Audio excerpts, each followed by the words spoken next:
We return all the glory and all the adoration unto you for this opportunity to discuss about the things that will help our homes. We ask, oh Lord, as we discuss, that you give us insight, you give us wisdom, knowledge, and understanding.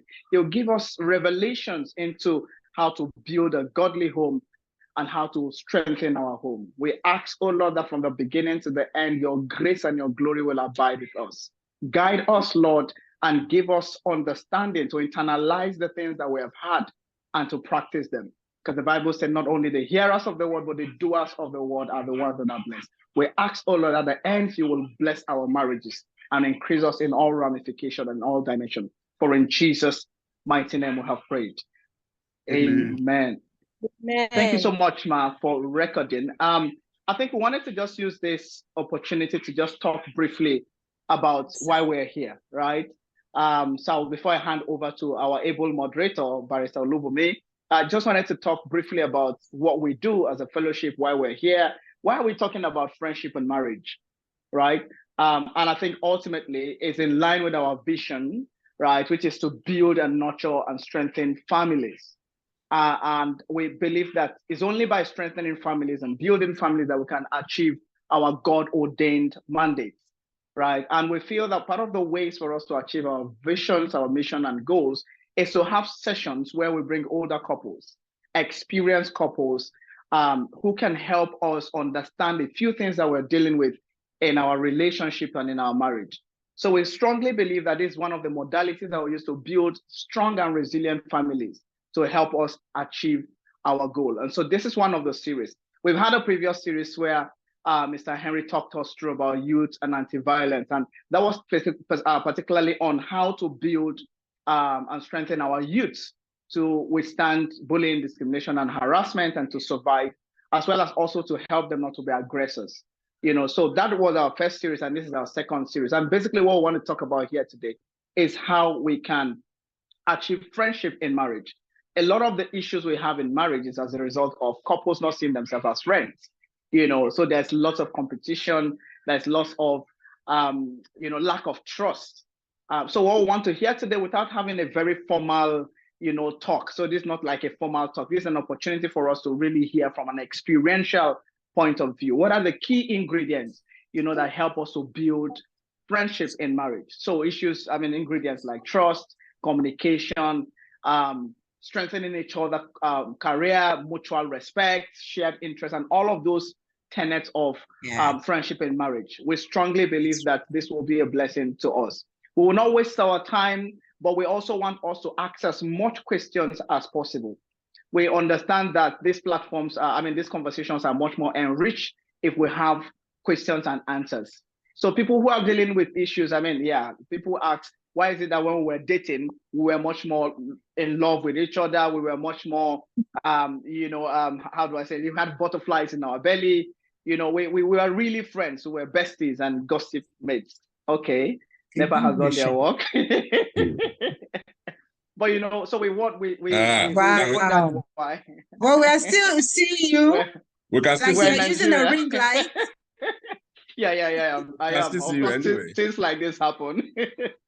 So people wonder how they get into marriage and then they become like, just partners or professional colleagues, rather than continue to be the kind of friends that they ought to be. So this is one of the sessions where we want to talk about these things and hear it from an experiential point of view. Without wasting our time, I want to call on Barrister Olubunmi, who will be our moderator for today's session. And basically, we don't want it to be formal, as I said before. So we're not doing like a panel discussion. We're just going to have an interaction, but we had a small guide that would help us keep the conversation very focused. So Barrister Olubunmi will do a brief intro of our wonderful elders in the house, Elder Akanmode, or the Akanmodes as we call them. She'll do an intro and then we would hear from them. But please feel free to drop your questions on the platform, come in with your live questions, and then we'll continue the interaction. Madam Olubunmi, if you're there and you've not dropped off, are you still there? I see Dr. Her network is still active. She's there. Yeah, she's there. Dr. Dewale has now joined. Doctor is there. Yeah, is Doctor. I don't think she's around. Okay. I will really need to have a backup today for in case when she drops off. Can we just give her a few minutes? But yes, do I want to just quickly check people in the house? What is your expectation from this conversation, or what do you want to gain while we wait for her to come in? Do you have any particular thing you want us to focus the conversation around? Please feel free to just unmute and come in. If there's anyone like that in the house. Doctor, we salute you, sir. Thanks so much for releasing your darling wife to do all the works that she's doing for us. We're so grateful, sir. Does anyone have any comment to make at this initial phase while we wait for Barrister Lubome to join? It can be a question, it can be a comment, it could be, if you don't feel like coming up live, you can just drop it in the chat, and we're happy to tailor the conversation around that. Any of such person? Okay, if we wait for the next 30 minutes, we don't see Barrister Lubome, I think I'll be the de facto moderator. And so let's give her some time.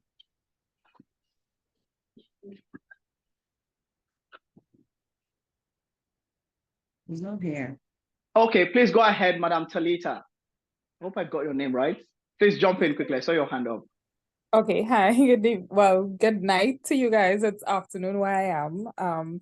So for me, the topic is interesting, and I joined because I'm married like about a year and 8 months now, and I think I want to glean from the conversation to maintain that, because we're not into the well, we don't have kids as yet, and I know when that time comes and later on in life, I think the drifting apart happens. So I think I just want to glean from the conversation as to, I'm guessing, how to maintain the friendship, because I'm seeing we did a very short courtship into marriage.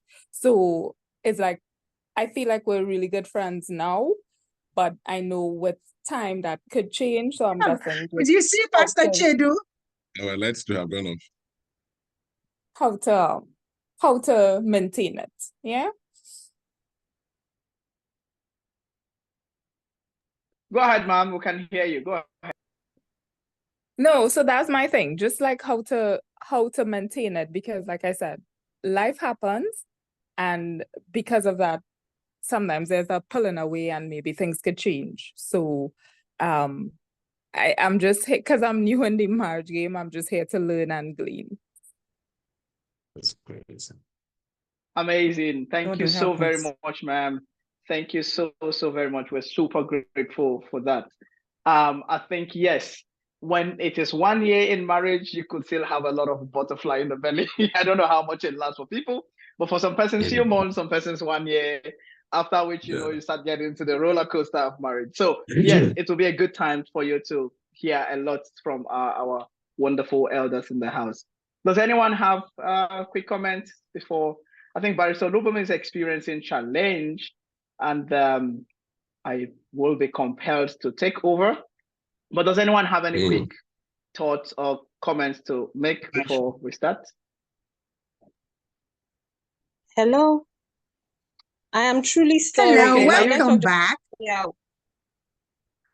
I'm sorry. No worries. I'm so sorry. My network just threw me out. No worries. Thank you, sir. No worries. Are you okay to start, or do you want me to backstop for you? All right. Sorry, sir. I don't know where we are at, so I don't get things confused.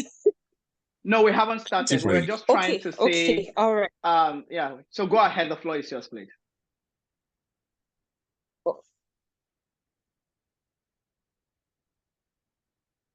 Wow. Network is really bad there. Network is really bad. Yeah, I think we can hear you. I don't know if you can hear me.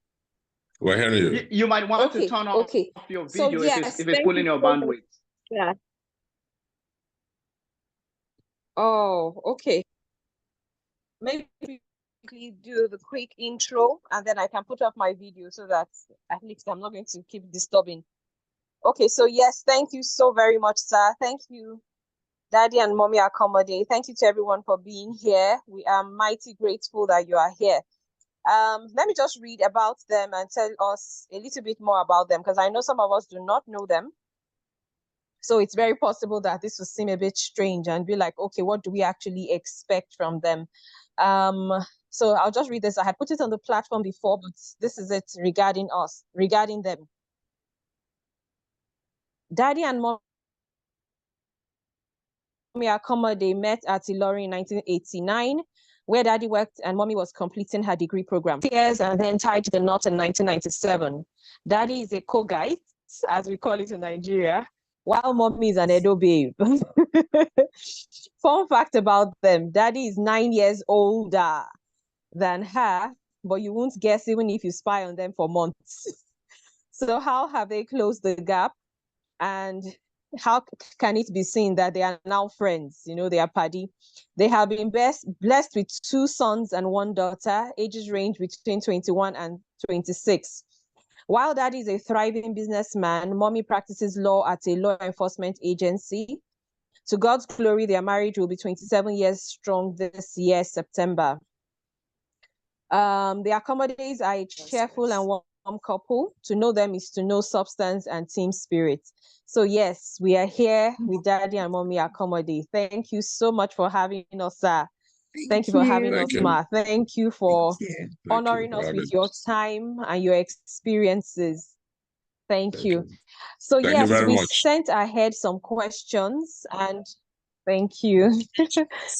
We sent ahead some questions, and the questions are not necessarily for you to answer, you know, one after the other, but I'm trusting God that as you speak through, you would actually you would actually cover whatever is necessary. Along the way, I may interject a little bit, but please bear with me. It's not going to be meant to distract you in any form. So yes, please, you have 40 minutes, and please just enjoy talking with us. We are eager to hear from you. Just so that everybody knows what is here, we've already put it on the platform. We have a section on love and intimacy. We want to hear from them regarding that. Communication and conflict, marriage and relationships, and there are some questions attached. And then the 4th aspect is challenges and triumphs. Like I said, they won't be answering it one after the other as if they're writing an exam. But yes, so we like to hear their thoughts about as many of them as they can cover. Then after the 40 minutes, we'll move on to question and answer, where everybody else can share their thoughts. At this point, I would put off my camera, and please, everybody, join me in welcoming them. I don't know what kind of emoji we can put there. Please show something, show some love, show some love. Let's clap for them, clap for them as they come up. Thank you, sir. Thank you, Ma. Thank you very much. Oh, look at that. Thank you. Thank Some you. people are clapping. Smiles. Thank you. Thank you very much. Okay, we get the questions rolling, or you just want us to run through?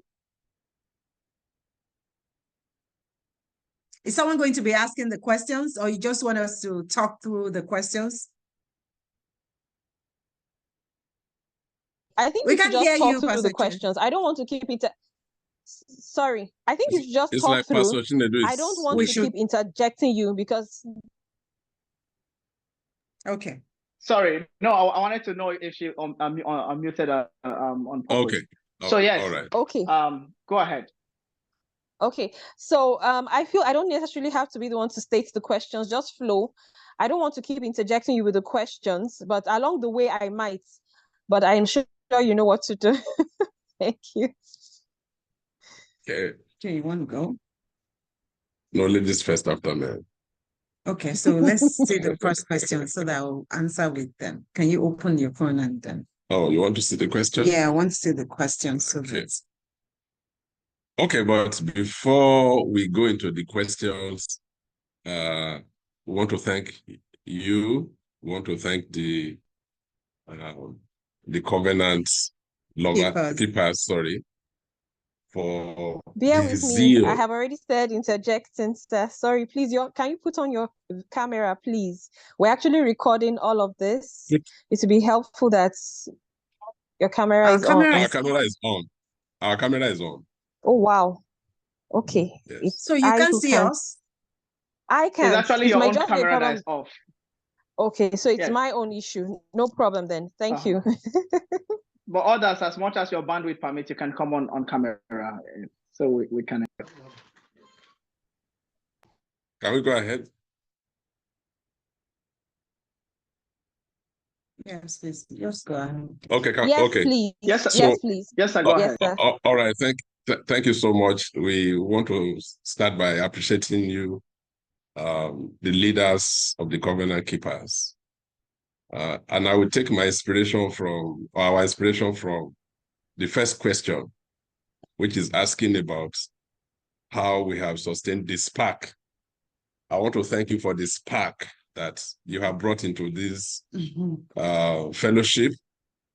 I don't know how the church leadership did it, but it's like they got two people with a superlative energy to drive this, and the result shows. I want to thank you very much for all that you have been doing, and we pray that the Lord will reward your labor. Amen. And keep your family very strong. Amen. And exciting. Amen. Thank you, sir. Amen. Thank you, ma. So thank you so much. So on behalf of my wife and I, we want to appreciate you. And I will let her, like I said, it's ladies first. After men, maybe. Then I would like her to start this conversation by attending to the same first question. So in quote, I'm standing on existing appreciation, not protocol this time.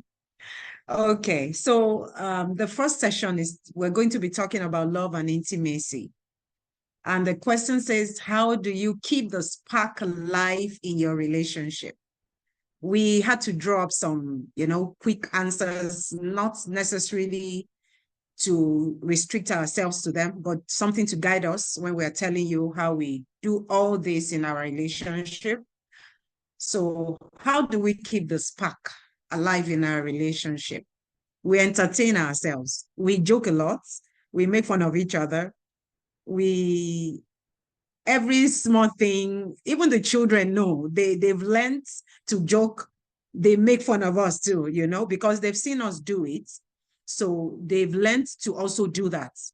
Any small thing, we mimic daddy, they mimic mommy, because they've seen both of us joke about a lot of things together. We admire each other. We admire our strengths.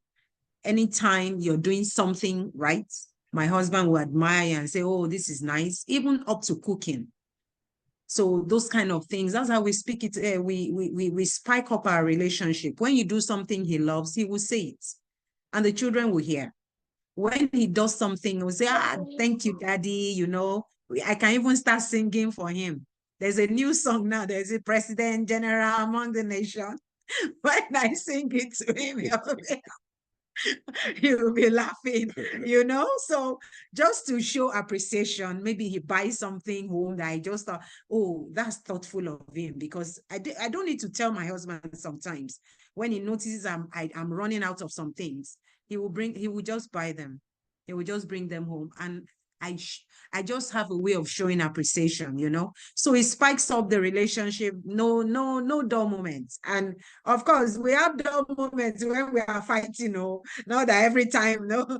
But even in that, it doesn't linger on, because someone is about to throw in a joke or make fun of you or do something or say, these shirts, all that. We just make fun of everything. You might just see one trouser and say, bro, you're still wearing this trouser, those kind of thing. And I would have forgotten that, oh, we had an argument. I would just start commenting on that trouser and all that.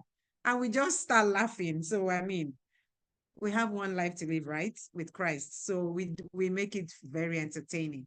I don't know if he has something to say so that we roll up. Okay, not to dwell too much on this. I would just say that we have also discovered that we cannot be happy without each other, and that has really helped us. Anytime maybe there's a little friction, there's coldness, the house is just not the same. So we just discover that we are better when we are happy together. And that's, I think Papa was talking the other day, was quoting from Proverbs, that says that we seek the good, you seek the good of the other. Yes. So you don't want the other person to be sad, So it's more of a question of loyalty, just trying to be loyal to each other. Don't upset things, don't do that, that keeps the house either in crisis or tensed. Yeah. So let me just add that. Okay. Then the next question is talking about approach to intimacy and affection. You want to start that? Okay. Yeah. Intimacy and affection, it's just a build up also to build up from the first question. We try to help one another. I can't see it. I can't see my wife maybe doing something and just folding my hands, and same for her. So we try to help one another. And like I said, we seek the good of one another. What can help her in her work? Like she said, I go into the kitchen and I discover that the washing liquid is not there. I don't have to wait for her to come back from work or come back to say, oh, and be complaining that why is there no washing liquid? So I just go and get it. And our daughter will say, oh, you marry your husband. You married your husband, But one just believes that what can you do to fill the gap? And once you fill the gap, as human beings, you feel obliged, to do certain things. It was like my daughter this afternoon, when I finished eating, she said she wanted something from Chickwees or something. From Chicken Republic. From Chicken Republic. So I said, well, it's not in my budget, I won't buy it. But after eating, she took my tray and took it to the kitchen. And I was touched. Not that she has not been doing it, but she has been doing things, So, and I said, oh, I'll give you that chickpeas. Because you rejected buying the chickpeas. Yeah. And despite that, she still carried your tray. Yes. She could have given her to see that, okay, daddy's not buying my chickpeas, so I'm not going to help him. Yeah, because we are on our own in this house. Daddy takes his tray to the kitchen, washes his plates, all that. The children do that too. When they see daddy doing that, nobody, you won't go and you don't dare drop anything in the sink because daddy does that himself. So she had to help him. So that is after rejecting buying you this, you still did it. Oh, I'm going to get it for you. I think that she was happy. So like I told my wife, I think I told my wife a few times that even publicly, maybe on her birthday on Facebook, I said that you treat me like your king. And so I have every reason to treat you like my queen. So that question of loyalty is there to see that, look, if somebody is giving you so much love, you can't do less than also to reciprocate. Even though we say love should not be reciprocal, but let's not deceive ourselves. If somebody is giving you every attention, even when you don't deserve it, you will be touched to also do the same. So that promotes our friendship and intimacy. Thank you. Okay, you want us to go ahead or you want to... Another thing, go ahead. Every day, at least almost every day in a week when I'm at work, is either my husband is calling me or sending me a message. How are you? Hope everything is going on well. Have you eaten? That still amuses me. This is 27 years in September. But he will still ask me, and I want to play baby girl sometimes, even when I'm eating already. Even when I'm eating, I will say, no, I want something. Okay, what do you want to order for you? Parfait. The day I will say parfait. He knows that's what I like. Parfait or salad. I'm sorry, the network threw me out again. I hope I didn't interrupt anything. No, don't worry. You're just missing the gist. Sorry. Yeah, don't worry. Listen later. Anyway, so I will just tell him I want that and that. Sometimes he will say, I'm sorry, it's not in my budget now. But do you know, sometimes I will get home and I will see that he bought it and brought it home. Do you understand? He will order for it and bring it home for me. So sometimes when I don't see it, I truly know that it's not within his budget. But when it is, and he just doesn't want me to be doing baby girl every time, He will say, oh, sorry, you can't have parfait today. But he will buy for everybody, or he will buy for me alone, depending on if sometimes the children are either in school or out, So, I mean, that sustains us. And we just keep ourselves like that, going little things, a little here, a little there. Doesn't have to be something big. Even if it's chocolate, he knows I like chocolate, he knows I like ice cream. At times he will just say, it's been a long time I bought you ice cream. I'll be so excited. At times I want ice cream and he doesn't want to buy it. I'll pretend something is wrong with me. Yeah, I can be dramatic. I will just lie down. He say, are you okay? I will say, I have headache.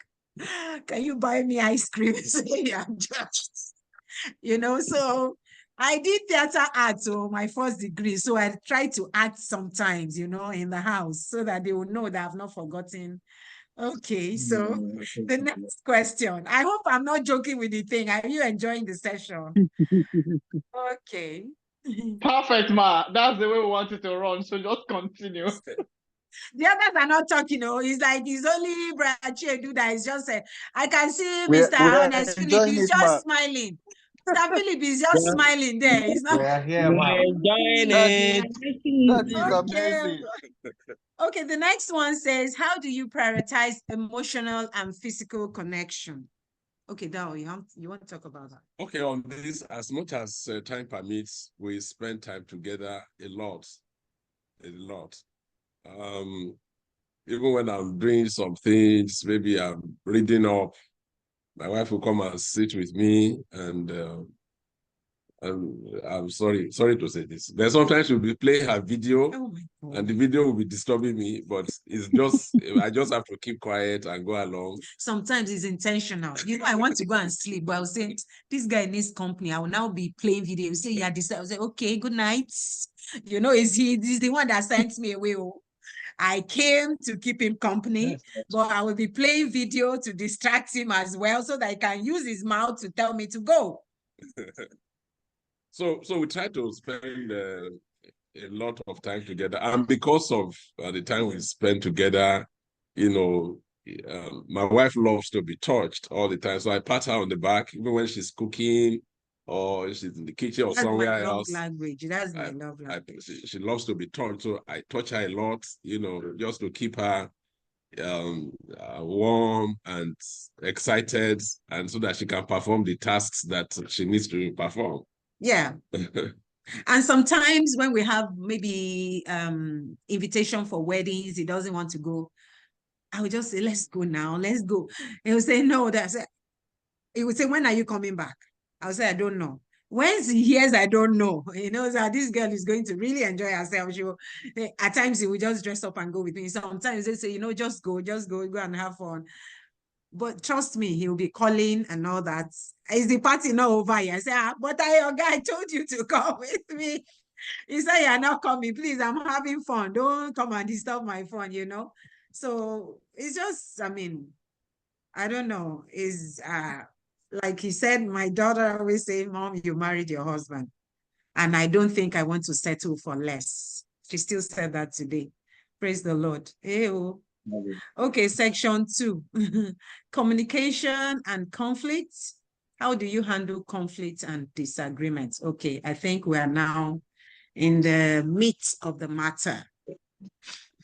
Okay, well, in marriage, there will always be conflict because you are dealing with two individuals that are unique. You are dealing with a man and a woman, their preferences and all that. So conflicts will always come. And for the conflicts, we thank God, not by our own strength. We can't say that we've had any major conflicts, like getting to an irreconcilable point, And I know Sister Bumi was talking about this, that maybe people should not say that they don't call people outside. But the truth is that we have not really had any cause maybe to call a thought. We have accountability partners. I have a friend, very, very close friend. If anything, my wife is not happy about anything, and it gets to the extreme the farthest she would do, not to my family members, you know, she would call that my friend and just say, see what your friend is doing. And of course, my friend will call, what has happened? You know, and then we'll just talk it and make over. So so we quickly forgive each other, even when because we know that there will always be the issues. But God has really helped us. We've not really had anything that is so terrible. I think there was a time that I don't know what I did. I can't remember what I did. But my I think it was a question of spending time. My wife just believed that I was not staying at home. I was always traveling. I have this, my eldest brother. He was traveling. I would travel with him. We'll go and play politics together and all that. So one day we were traveling. We were traveling between Abuja and my community in Kogite. And I think we're getting to around Okene.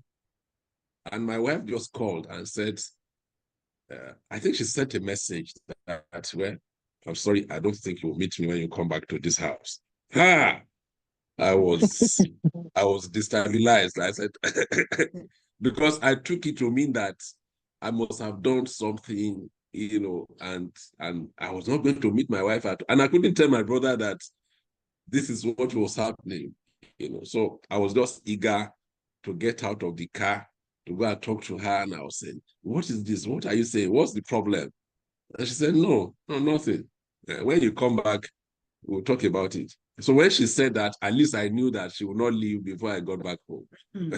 So, you know, just you know, God has helped us. And that time it's not as if something, terribly was wrong, but she just felt I was not spending time with her. And I took dressing from that, like the military would say.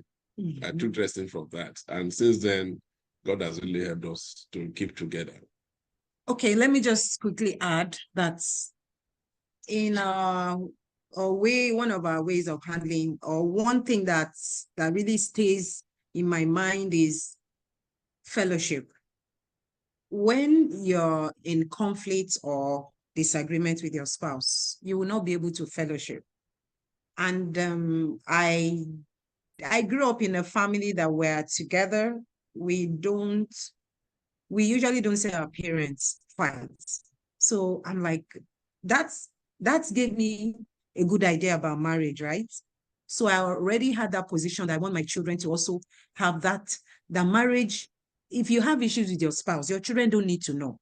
You don't need to be shouting in their presence or be making them feel like, oh, okay, what's happening? Some of them might even start crying, you know? So we make sure, because we know we have to pray, right? And we don't want children to think, oh, what's happening? We're not praying today. Because when you're fighting, you don't want to talk to each other. But you have to pray before you go to bed, right? So we quickly, even if we don't talk, we can discuss about it on the phone. I might be downstairs and he's somewhere else. I can tell him, you know what you did upsets me. If he doesn't answer me, I can go and meet him. I'll say, why did you do that? We can iron out the issue before we pray at night so that the children don't get confused. So I think that's another way that we handle conflicts and disagreements. I think we have stayed so long on this particular one. Well, maybe just to add, even in handling conflicts and the disagreements, you know, sometimes you can just surprise your spouse. Don't be too predictable. I remember one time we're having issues. I was, you know, as a man, some things are going on in your mind and you don't even want any noise or distraction because maybe you are looking at, oh, how will I do this, raise this money or get this job? So we're driving home, I think, from church. And my wife was in the car. It's blue I'm using it. Hey, David King. So Mute. So we're driving back from church, and my wife was talking with the children. So, and I just screamed from nowhere. I just said, "Why are you people making so much noise?" We have to use one phone. I don't load the two like that. So, and my wife was upset. She didn't talk until we got back home. And I knew the next thing would be to confront me when we got back home. So immediately we got back home and we entered the room. She just fled and said, why did you talk to me like that when the children were there? And she didn't expect me to say sorry because maybe I was not always saying sorry. It's very scarce with him. Yeah, so the moment I just saw her anger, I said, I'm sorry. So she was disappointed. She was disarmed. She couldn't say anything because she thought I would say, I will also talk back and then it will lead to another conflict. But when I said I was sorry, everything just ended. That was the magic that God just used me. That's it. That God used to save me that day. So conflict sometimes, you might just do something, maybe when somebody's expecting you to react, maybe just do a counter move. Disappoint them. And then, it might just pour water on the hot situation. Thank you.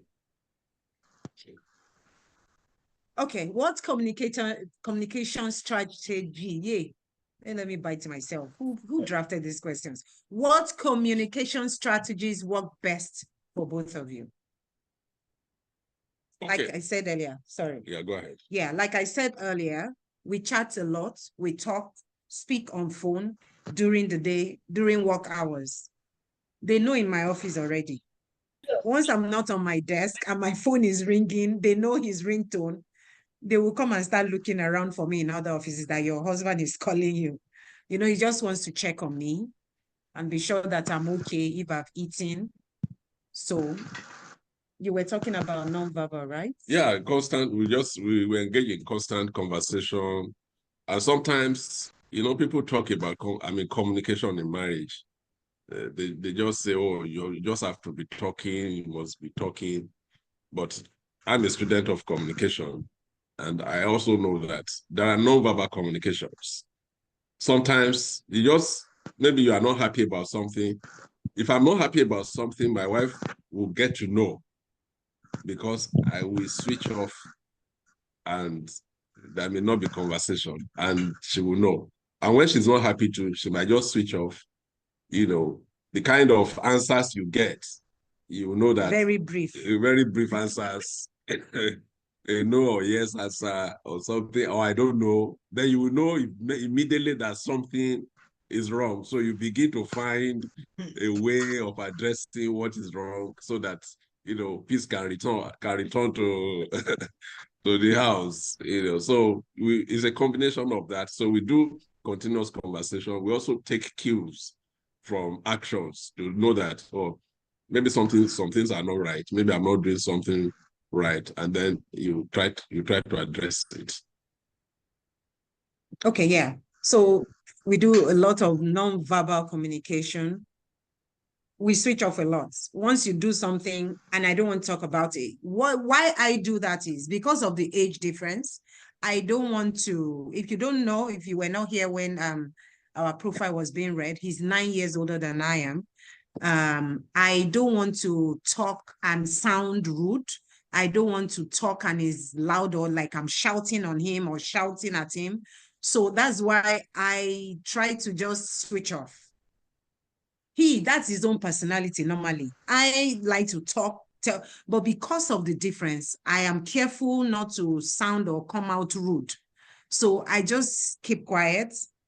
When he's asking me question, I give him very brief answers. The kind of question he will ask normally that I will give him like a paragraph, I'll give him like a word. So he will know something is wrong. So he will say, what is it again? Then I can now tell him this. But I thought, or you did, or, he will now say his own side of the story. Magana Yakari, capish, we're done with the issue. We talk about it and say, okay, next time, please, when this happens, let's do this, or show this concern, or you didn't show concern enough, or you didn't smile enough. You didn't, sorry, I'm dramatic. My daughter will say, Mommy, you stress this man too much. I said, let me stress him. I'm the stress God gave to him. Okay, so that's how we talk. So that's why I would advise ladies that are like have my kind of personality, be careful the way you talk, because men, that respect, they don't joke with it. Anybody can show them love outside, pamper them outside. But that respect, they don't joke with it from their spouses. So just be careful the way you talk when you're angry. Don't shout. Don't show like I don't care attitude in quotes. Don't just, they're your priests. Continue to make, even if they get you angry, do what you're supposed to do as a wife. The Bible says that even if he's not your enemy this time, but heaping coal of, he will make him, he's a man that has the mind of Christ, right? So he will feel the conscience with that. Despite what I did to this lady, she's still caring, she's still cooking, she's still doing what she's supposed to do. She's not tuning off, because I know some people will tune off totally.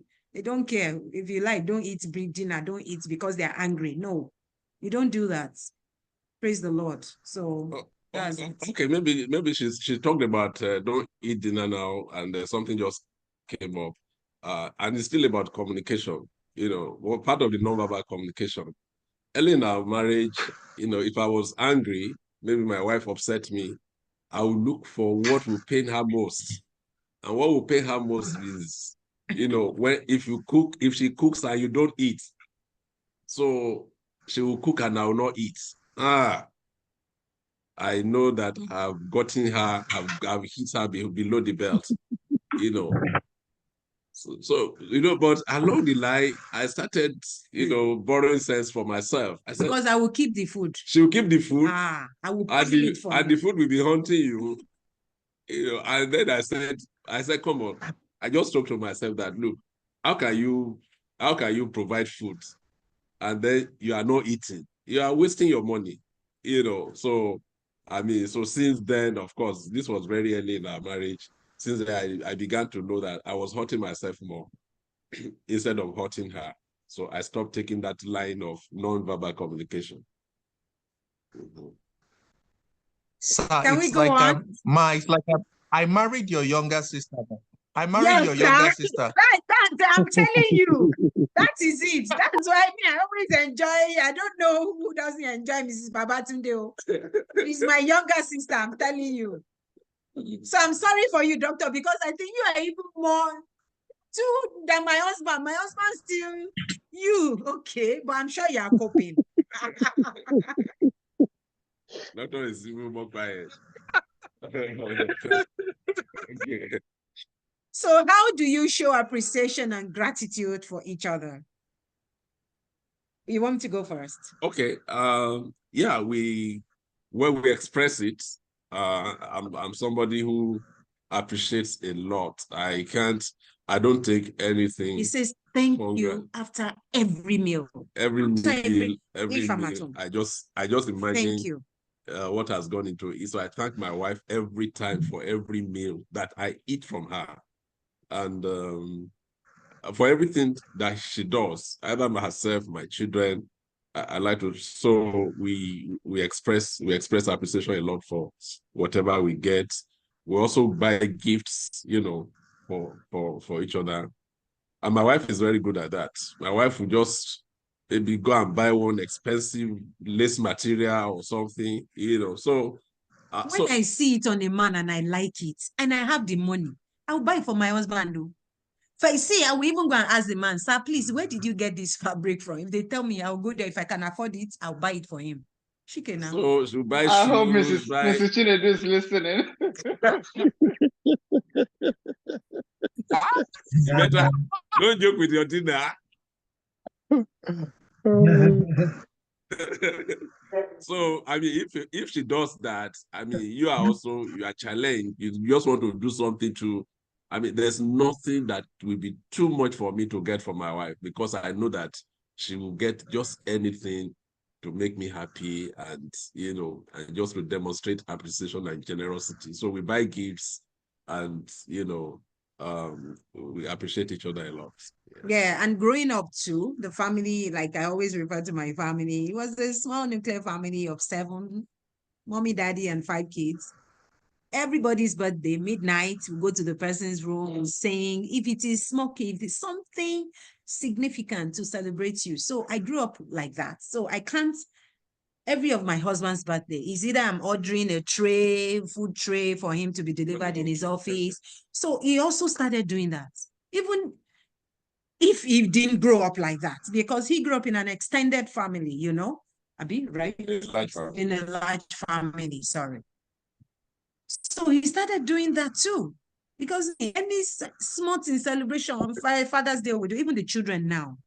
My daughter, she will buy something, it's Father's Day, it's Daddy's birthday. So because they have seen what the parents are doing, they are also, that's why we talk about background when you're marrying your spouse. You need to know where they're coming from. You don't, like in law, you cannot build nothing on something, right, Mrs. B? So, I mean, if Very they're not true, coming ma'am. from where they do that, they might become that kind of person, but it's not instant. It's not instant. It will be over the years. But if it's something they are used to, they would definitely be able to wrap around it. Okay. Can we go to session 3, marriage and relationship? I think yes, except Madam Olubome, do you think we should pause, take 1 or 2 questions before we move into the next 2 Okay, sessions? to the next 2 sessions. I think Yeah, that would be fantastic, sir. I think that would be that'll be fantastic. fantastic. Yes. Yes, sir. Yeah. So that we don't allow them to just keep talking We don't and talking run and through talking. everything. Yeah, Yes. that's Yes. right. Okay, over to you, Madam Olubome. You're the moderator, please. Go ahead. Thank you, sir. Thank you for that idea. I think it's a fantastic one. I can imagine that people already have many questions running through their minds. I have been taking notes. So please, does anybody have a question? Please, could you just drop it here, or if you want to come live and say it. To move it up, yeah. Okay. My husband wants to come live. So I think... Yeah, so the husband of my younger sister. Yes, ma. Okay, sir. Sound there? Okay. Thank you so much, ma. Thank you so much, sir. It's been amazing studying you Yeah, people echoing, from Doctor. afar, and it's nice to be able to enter into the Sorry, doctor, there are 2 devices on in your place. Okay, I is think it better Barrister now? Olubumi needs to mute her microphone because I think both of them Is are it better together. now? So when she mutes, Okay, okay, yes. that's true. If they are together, might be interfering.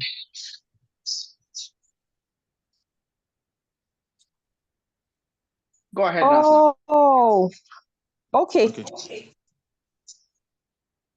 Okay. Is this better?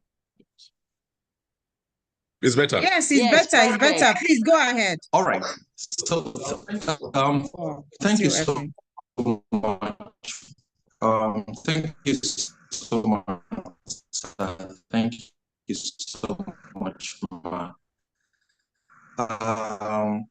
I would just want to ask 2 questions. That may sound a bit on serious. I mean, the first one I think is on a lighter note, and is to you, ma.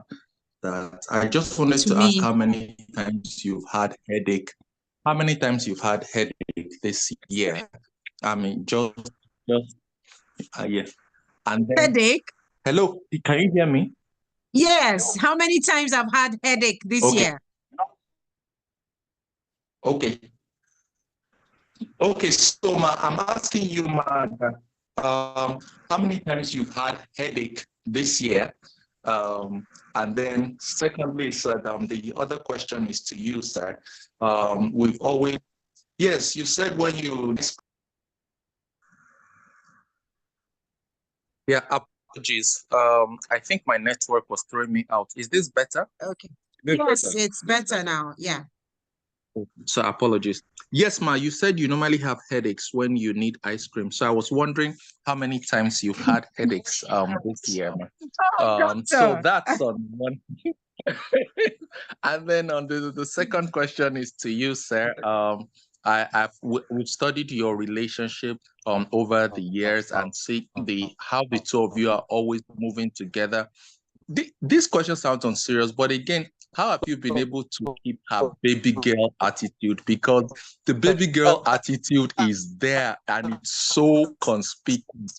So, sir, how have you been able to keep that? Thank you very much, sir.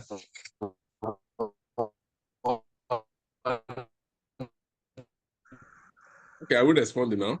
Yes, go ahead. How have you Oh, been able to keep my baby girl? Please go Your ahead. head down, your baby girl. Are we responding now? Please go ahead. Very important question. Okay. Let's Your start. head down, Let's baby start. girl. No, You know I'm a baby girl. let's start with Okay, this. okay. How many times have we had headache? Confess. Headache. Just confess. How many times have we had headache for ice cream? confess. That is Dr. Babatunde. Dr. Babatunde, I don't even need to say I have headache again. Honestly, I don't need to say I have headache again.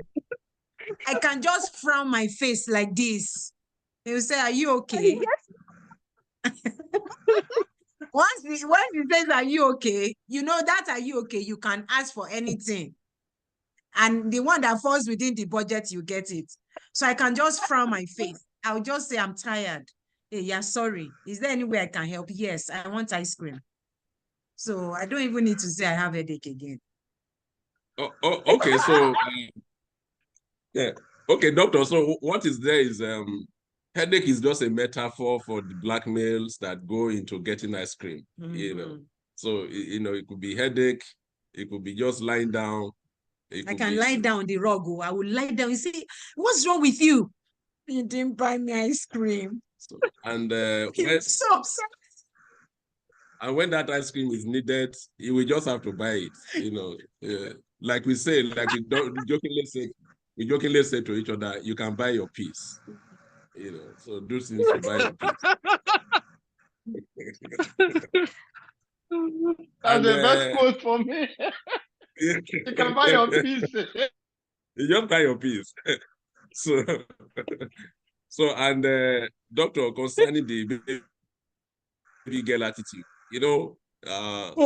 I don't know the disparity between your age and your wife, but those of us who are in this age gap, I think what my wife has been doing is to try to bring me to her age.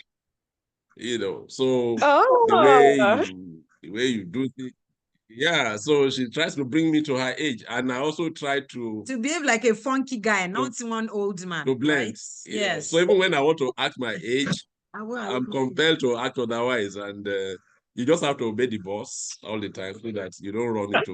Hey, the boss. Yeah, the boss. Don't worry, yeah, the boss. Don't worry. So my wife is an exciting person, always wanting to smile and all that. So I just have to comply. Okay. Yeah. Wisdom. Yes. Thank you, sir. Thank you, man. That was just amazing.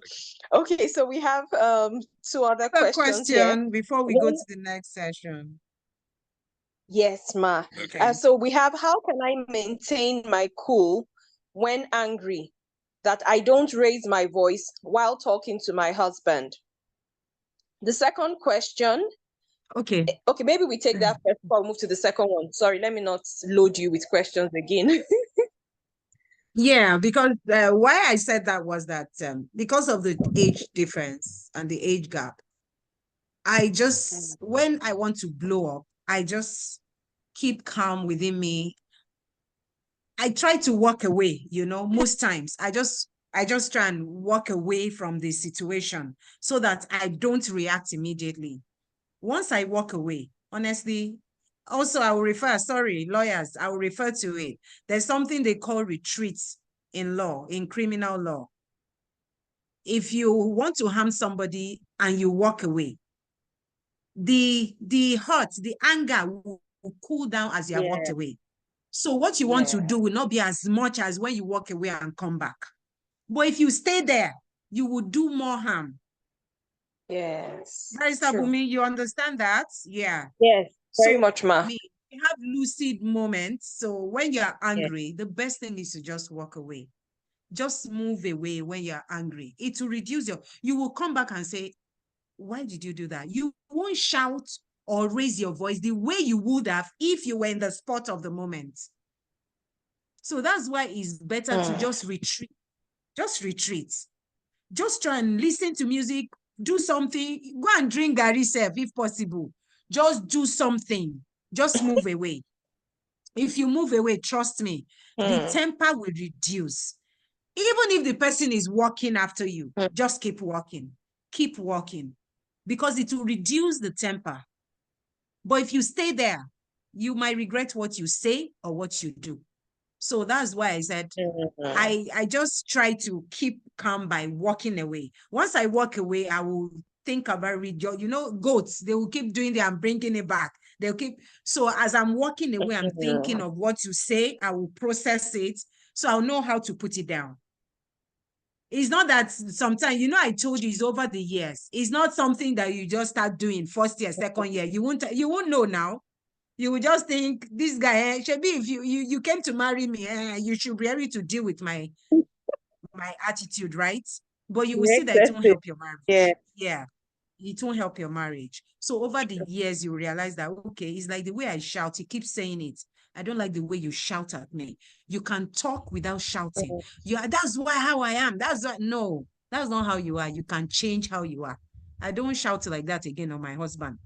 If there's something that is hurting me, I'll walk away and go and send it to him on the phone. There was WhatsApp there, thank God. There's text message. I will explain everything that he has done that has annoyed me. He will come and meet me sometimes, or he will wait until we're sleeping, then we'll address it. Sometimes where I am, he will come and meet me there because I know he knows I'm in the house. And if I'm not in the house, he will wait for me to come. Once he doesn't reply, I know he wants us to talk face to face. So that's it. What's the next question, please? I hope I answered that. And I also think that just in addition to what she has said, you know, two wrongs don't make a right. If somebody is angry and you're also angry, you can only promote and extend the period of anger. So when, as much as possible, you know, the truth is that we will always, my wife and I'm not sure there is a day that something will not come, either an argument or something, but we'll just convert sometimes into jokes, you know, and we move. Something will happen in a day, even on a daily basis, that we make one spouse, one person not to be happy with what has happened, but you can discount it and just, you know, don't dwell on matters. So two wrongs don't make a right. If somebody is angry, you can maintain your own cool, and then the person may also realize what he has done, and maybe at a time that is more conducive, then the issue can be raised. The second question, please. Is Marisol Lumumbe still there? I'm happy to take it if she's not. She's frozen. Okay, you have it. Okay, go ahead so that we can So I think this is Talita. Thanks so much, Talita, for the question. If I am hearing correctly, if your spouse isn't accustomed to giving gifts, but you are, you should keep doing it and they will come around. So I think it's a question. Yes. She wants you to reiterate or reinforce that. Maybe because possibly the husband is listening. Oh yeah, that's okay. I was saying that I grew up in a home where every birthday, even if it's a cup of Milo that the person likes, that's the beverage in Nigeria, because I noticed maybe she's not Nigerian, that's Telita. So a cup of, but if that's the thing, the person's favorite drink, we'll make it and take it to the person's room, sing happy birthday, give it to the person. That's my family. That's how we grew up. So marrying into my husband that is from a large family, and it probably is not, there's no how you keep showing somebody love and the person will, there's no how. Every birthday you buy something, no matter how small, every Father's Day you buy Abba, the person will shall do something one day. It might not be used to it first, second year, be like, but this person is always buying me. Someone sees it on him. I love this shirt. My wife bought it for me. Oh, I love your slipper. My wife. You two, you would think, nah, what have I even bought for this person? Do you understand? Because like I said, anytime I see something nice on a man, maybe in my office or around or in church, I will come and meet you. Please, where did you buy this? Because I like it. I will buy for my husband if I can afford it. And it doesn't have to be big gifts. Even pen. He loves pen. If you see pen that, he would like this, buy it for him. Even if he doesn't do it. Christ, do we love him back the way he loves us? Doesn't he still give all things that we pray for and keep running after you? Showing you so much love, unconditional love. So you don't have to say, oh, he didn't buy me anything, so I'm not buying him. No. Keep buying. One day be one day. He would look at the things and say, this one my wife bought it. This one, what have I done? And like I said, we should have I assume everybody here has the mind of Christ. So that conscience should be there, that I should give back. Praise the Lord. Yeah, well, I think, Telita, just like you have heard from my wife was the one that started the attitude of giving. I mean, I remember a long time ago, she bought a wristwatch for me, which I used for years. My wife would always buy gifts. And you cannot be taking and not give, you know. So if you are doing it for somebody you are giving and the person is not giving, just like she has said, one day definitely that person will come to understand that, look, I can't just be taking, I cannot be receiving and not be giving. So keep doing your own side. Yeah. Until you convert the person. the person. Wow, thank you so very much. I'm noticing that Barrister Lubom is still not active.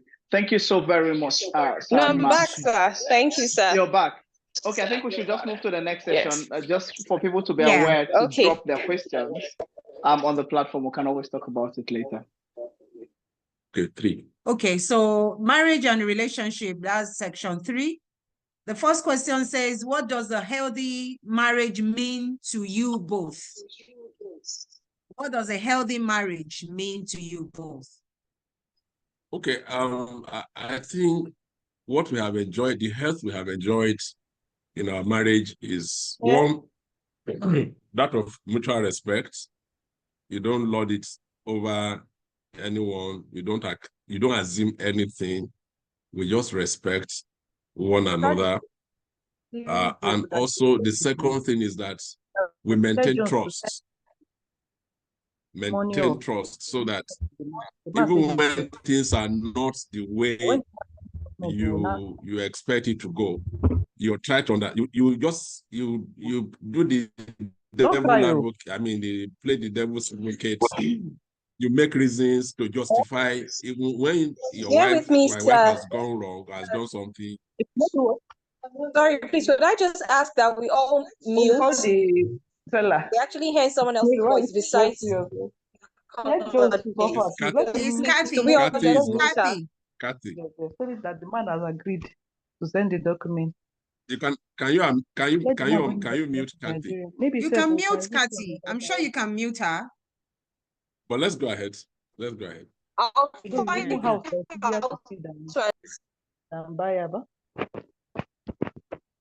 Okay, can I go ahead? Go ahead, sir. Okay, all right. So I spoke about mutual respect, please and trust, and then quick resolution of issues. Because when issues occur and they are not addressed immediately, they begin to fester. And one thing about love relationship is that the same intensity with which you love somebody is even almost the same intensity that you may hate the same person when something happens that is wrong. So we should not dwell on issues we don't dwell on issues. When they occur, we try to deal with them immediately. No carryover of issues, maybe till second day, third day, fourth day.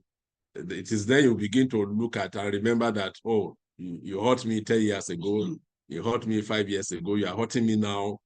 You begin to remember all those bad, you won't even remember any good thing. So it's better to address, we address issues as they occur, and we maintain that trust in one another. We also maintain mutual respect for one another. So that has helped us to be healthy in marriage. Okay, let me just add this. I always say no trust, no relationship. If you don't trust your partner, I don't think there's any relationship. between both of you, I'm sorry to say. He moved to Abuja before we moved. We were in Ilorin. I was there with the children for 3 years. For 3 years plus before we joined him in Abuja. There was phone there. If he tells me he's at home, yeah, he's at home. If I tell him I'm at home, I'm at home. So even when you hear diverse, you know your spouse, right? And he has told you he's at home. Just for your peace, keep that in your mind. Like, I trust him. He said he's at home, he's at home. Until there's a reason for you to now not believe that person. But you just trying to imagine, he might not be at home and he said he's at home. In fact, yeah, you are going to break the trust. So no trust, no relationship. You have to trust each other. So that's one of the ways, or let me see, oh, sorry, the phone went off. Yeah, that the healthy marriage, yeah. Trust, mutual respect, then prompt resolution of conflicts. Those are the things that have been guiding us. In my office, we were debating, I'm in a special task force, so we're debating, we're talking about men. Once someone made the comment and said, it's side chicks that are maintaining marriages in Nigeria now. I said, that's a general statement. I said, to every rule, there are exceptions. I said, my husband doesn't have side chick. Hey, it was like they were going to pull that office down. I told you when I got home. I said, my husband doesn't have side chick. They said, Madam, you are deceiving yourself. I said, no, I'm not deceiving myself. What does he need side chick for? He'll be spending more money, right? The money we're trying to manage. He will now be spending it again on side chick and ask for more. My husband doesn't have side chick. I know the money he has. So if he reduces it, I know that somebody is spending it, that is not me or the children. So they thought I was living in that, I was just deceiving myself. But I know my husband. I know my husband. You have to know your husband. You have to know your wife.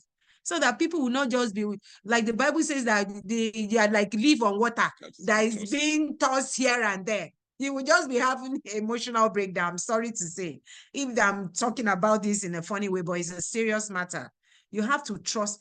When your spouse trusts you, even you go to fear make you misbehave. Because you'll be like, this person, the way this person, I will break this person. This is somebody you love, somebody you chose out of a lot of people. Come on. So that's what we don't joke with that. You can't tell me, I saw your husband. Yeah, he told me you'll be there. I know he's there. Oh, your husband is, yeah, I know. So trust, mutual respect. We spoke about respect earlier. Yeah. Tell your husband. I was telling one of my friends that there's nothing my husband will hear about me that I have not told him. Say, why will you tell your husband everything about it? I said, because I don't want him to be surprised. Anything before I met him, I will update him. I updated him rather, so that he will not be surprised. If you didn't tell him, if he hears it outside, and you're now saying, actually, just imagine how the man's mind will be playing out. Because you didn't tell him. Somebody told him outside. So I updated him. This, that. Yeah, disclosure. So, so that's how we dealt with that section 3, number 1. What does a healthy marriage mean to both of us? That's what it means. Trust, mutual respect, and prompt resolution of conflicts. Then section 3, number 2, how do you prioritize quality time together? I think we have talked about that earlier. Yeah, but we just constantly, bear with me. We maintain. Sorry, bear with me. Maybe for the sake of time, we stop at section 3 so that we can still give people room to ask questions. Maybe we leave section 4, except if you feel we should really handle it. I'm just thinking for the sake of time that maybe we wrap up in maybe 20 minutes, but I really want other people to be able to ask their questions. We can. So maybe we just take that third question in section 3. Let's just take, and then we ask us open up for other people's questions. What do you think, sir and Ma? Yeah, let's just run through it. We prioritize quality time. When I'm cooking, my husband knows that I like company. So he stays in the kitchen with me. Sometimes if he's not busy, he stays in the kitchen with me. We chat, we talk about the day and all that. The children come around as well and stay, go and come, but he will stay with me. That's if he's not busy. So quality time, you might not help me, but just be there. Do you want to add something so that we can run through? Yeah. We consciously create time, and even though she said she has acknowledged now that I stay with her in the kitchen. Oh, I didn't acknowledge that before. No, you didn't. Yes. But it's not all that easy, because sometimes she will say I'm disturbing her. Now, why are you saying? Because I cannot just stay in the kitchen and be idle. I want to do something, maybe wash something, maybe I cut something, and she will say I'm disturbing her. So sometimes, even when you want to also, we just joke over some of these things. So we constantly engage with each other, go for programs together as much as possible, and encouraging each other.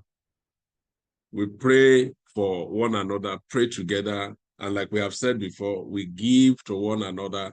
So all this help us to support. Yeah. Let me say something that blew me off one day. My husband bought ewedu. He bought ewedu. I don't know, it's jute leaf. That's what it's called, ewedu. He bought it. First day, second day, we're all busy. Nobody could, pluck it. I came back from work one day. I saw my husband on the dining table. I said, yeah. If I was coming home with his family members, they would have said, so you left office and came home on time to come and be plucking ewedu for your wife. He was plucking it. My daughter and I, because I pick her from work, my daughter and I, that person was laughing. My daughter and I dropped our purses, removed our shoes, and joined him on the table. Just to quickly do. He shows so much support. He can do. My husband, me, I don't like laying bed. I'm sorry. Let me say it here. Maybe he doesn't want to say. I don't like laying bed though. I can push all the pillows and lie down there. What's my own? Because if you lay it, it will still get rough. But my husband cannot sleep on a bed that is not laid. So my husband is the one that lays bed. Sorry. We are the opposite. So I have said it now. My husband is the one that lays bed. So he lays it and it's okay as long as the bed is laid. Right? So I think I think that is one thing. It looks minor, it looks even like a joke. But I know that if I come into the room and the bed is not laid, I'm upset immediately. Okay, I get it, sir. On a daily basis, yeah. So on a daily basis, and maybe she said something about background. From my secondary school days, my bed must be laid. And if you sleep on my bed before I come back, I will know. So I just know that this is one area that my wife is not too focused on. So I just focus on that. And I think recently we read somewhere that people who lay bed will be rewarded or something. I think we read. Rewarded. You sent it to me. So, and she said, she will now start to lay bed because she wants to be rewarded.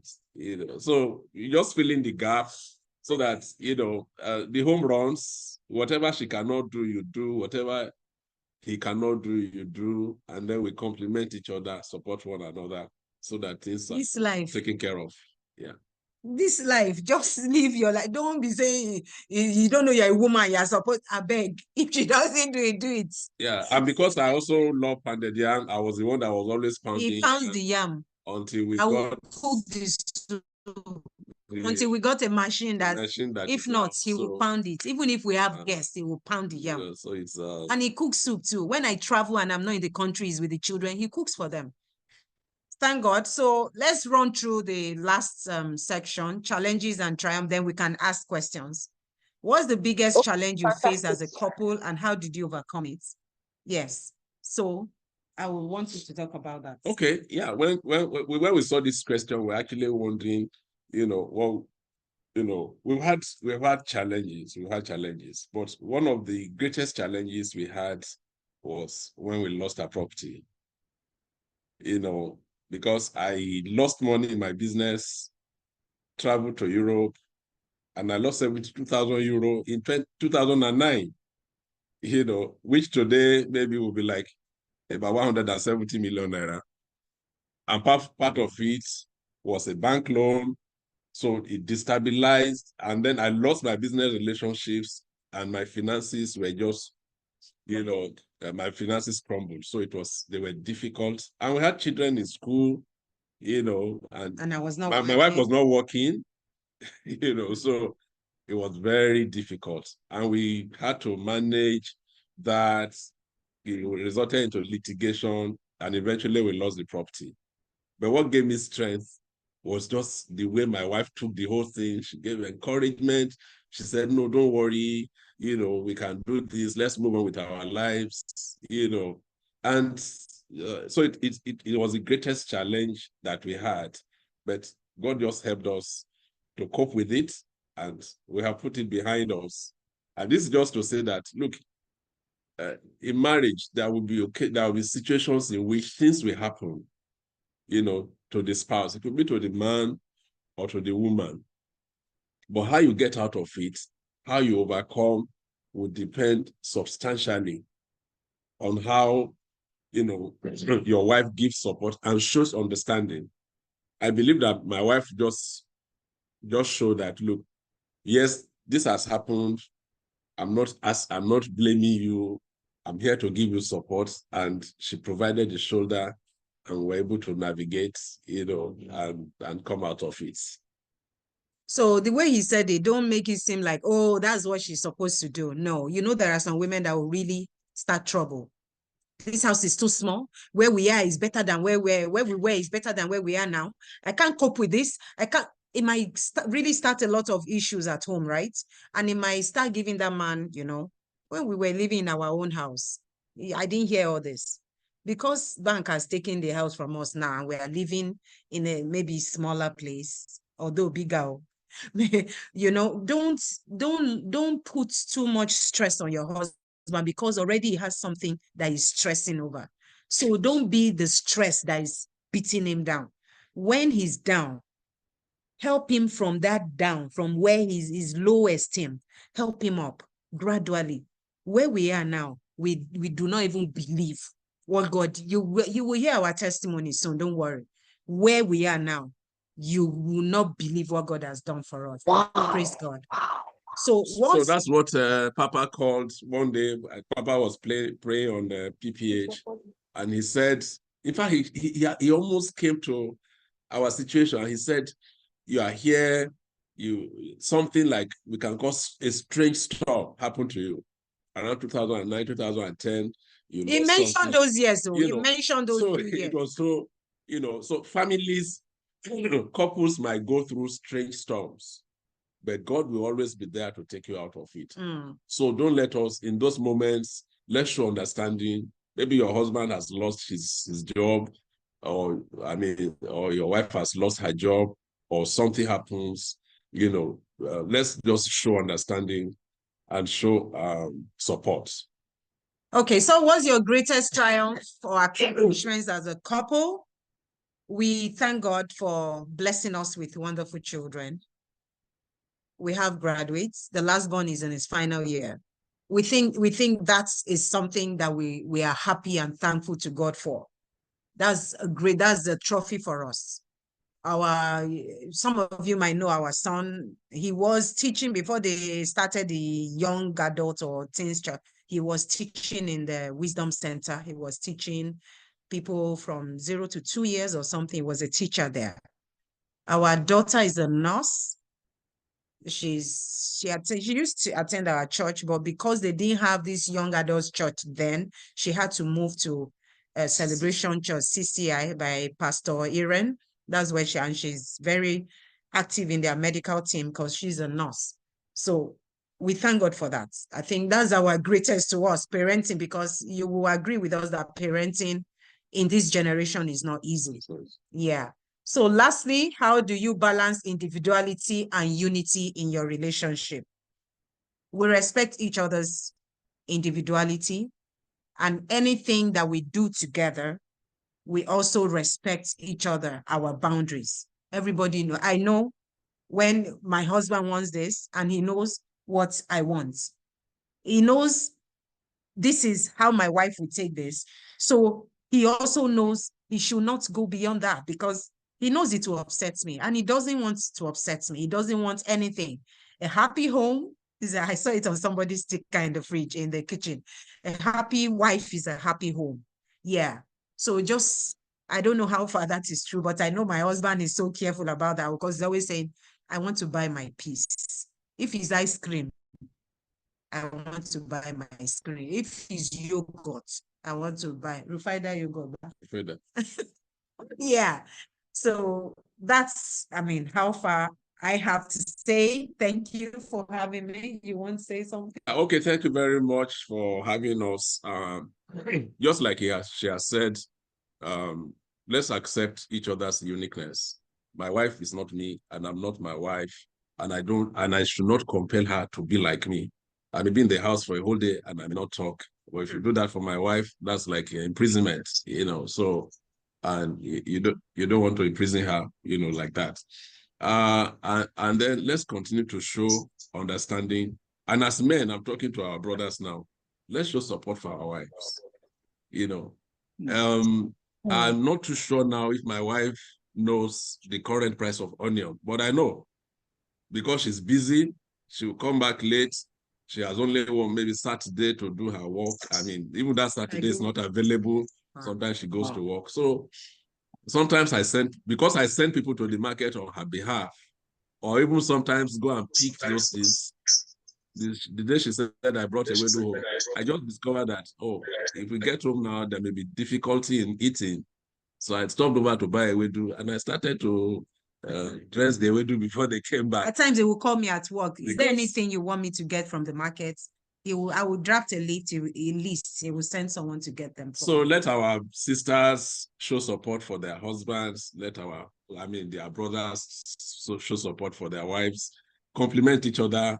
Make up, fill the void, and then so that we can be full together. God bless you all. Thank you. Thank you for having us. We're honored. Thank you, man. Thank you, sir. Thank you, sir. Anybody is asking questions? People of God, please unmute and wow.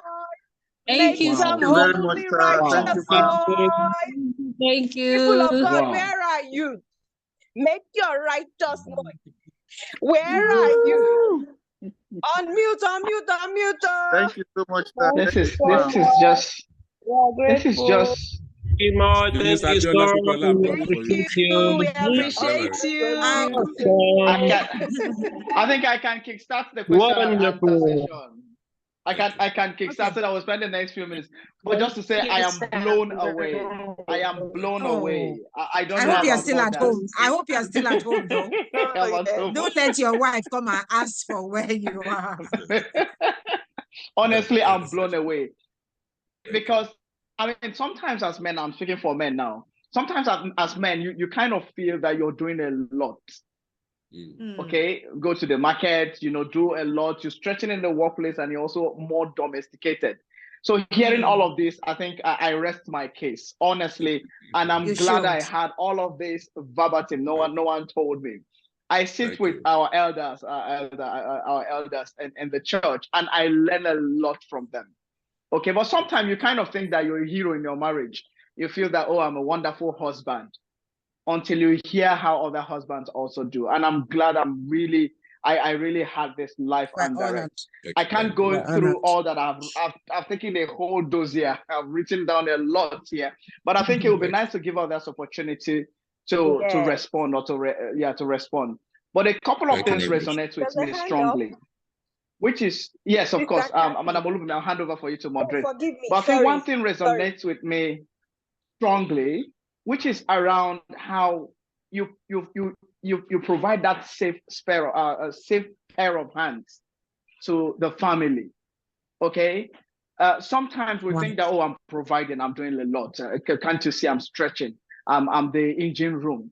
But having that fallback, providing that fallback, where, for example, your wife is not around and you're the one cooking, is a lot. And I can go on and on. But Barrister Olubumi, I will hand over to you. But I think a lot of people have said a lot of things on the platform. Amazing. This is unique. It is bliss, all kinds. And we're learning a lot from this. And I think people would take away so many things and see how that rubs up on their marriage. So Barrister Olubumi, over to you as you continue to moderate. But thank you so very much, sir. And we're deeply grateful. Thank you, sir. Thank you very much. Thank you, ma'am. Thank you. I'm so blown away, like he said. Mr. Philip, you have just been smiling. Please let Mr. Philip talk. He has just been smiling. Okay, thank you so much, Ma. Thank you, sir. This is I'm smiling because this is a huge blessing, and it's very insightful. And from every, I discovered that for Daddy, he listens, and I think that's very powerful because from some of the things you shared, how you kind of express yourself to him, how you feel about things, and he responds positively. So I think listening to your husbands, listening to their wife, I think is very powerful. And then just for us as a family, me and my wife, there are some times where we do some things, like in the house now, I go to the market and talking about Daddy. So I'm like, wow, this is a blueprint, this is a family. Like things I'm looking up to, like, wow, I'm encouraged, I'm inspired. So I'm really, really excited to be in this. Thank you. Thank you very much. Thank you, sir. Thank you, Mr. Honest. Thank you, sir. We have Sister Kathy. Her hand is raised. Could you please speak, ma, or do you want to write? I think speaking would just be amazing. Is my laptop? Thank you so much, Daddy. I've learned a lot from you. I appreciate all our daddies in the house and all the men for all they are doing. I think, however, background and tradition has made some things to be just the woman thing, like Daddy said, laying of bed. Okay, there was a time I had to tell my husband that, see, don't show me things I'm not doing. Anyone that you say I'm not doing, help me, because I've tried to be pushing my head in everything. Instead of you pointing out that this one is not, this one is, I know, me too, I know it's not done. Maybe anyone you see that there's a lapse, just shook your head too and cover it for me. But it's not in the African men culture and nature. And I'm happy the way people are jackparing and going abroad, because when they come back, these cultures will come back with them. And they will begin to influence those that are on ground, and their children too begin to influence that. Everybody can complement in different areas. If one person has a shortfall here, you can just jump in as the spouse and complement her and just fix it. The way women also jump in finances and in other areas support is very okay for men to also jump in, but they were not raised like that.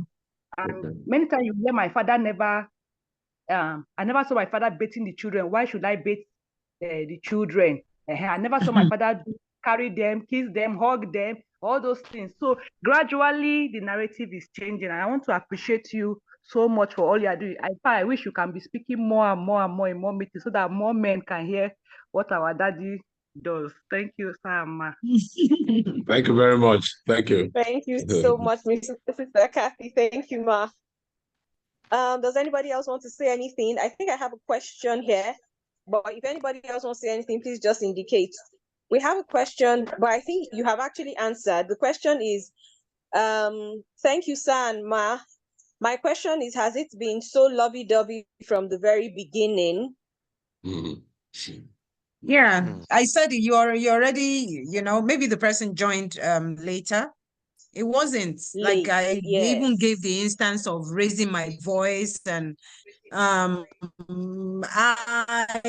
have this perception that the first 5 years of marriage is your teething period. That's when some characters, some will come out. That's when you see some things and little things here and there that you'll be like, I didn't see this one coming, or I didn't know this one is there, or this one is shocking, or the first 5 years. If you can go past those 5 years, any other thing that is coming is Jara. That's me. Any other thing that is coming. If you can just cope, you can navigate. Yeah, not cope. Both of you can, you settle, you banter, you do this one, you come back, you show more love, give this one. 5 years passes. Then what else will you see now that will now shock you?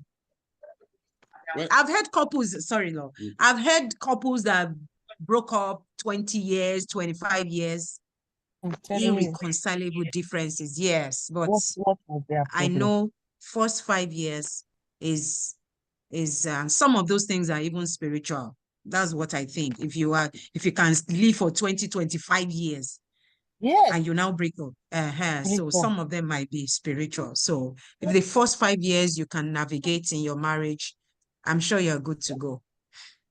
Well, okay, just to also add that, in addition to the 5 years that she has mentioned, when you come into marriage, it's a different kettle of fish, especially in the early years.